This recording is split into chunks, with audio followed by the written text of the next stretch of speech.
Bir məsləhət verim.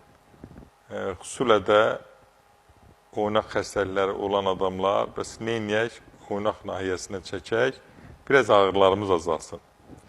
Götürün bir xörək qaşığı xardal tozu, bir xörək qaşığı zərdəçal tozu, bir xörək qaşığı bal və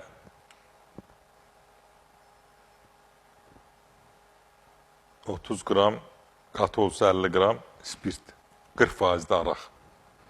Qarışdırın bir-birinə. Onu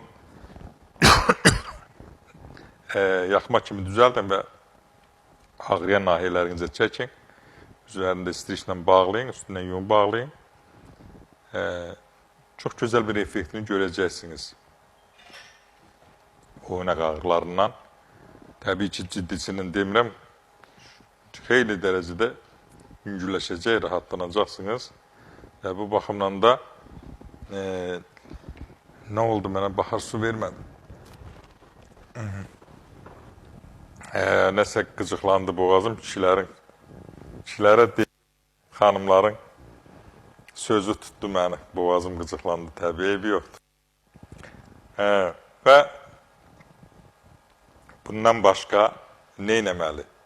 Əgər oynaq nahiyəsində güclü ağrılar varsa, mütləq buz qoyun. Buz qoyun və yoxlayın. Buz ağrını götürürsə, yenə də ondan istifadə edin və mənə deyin.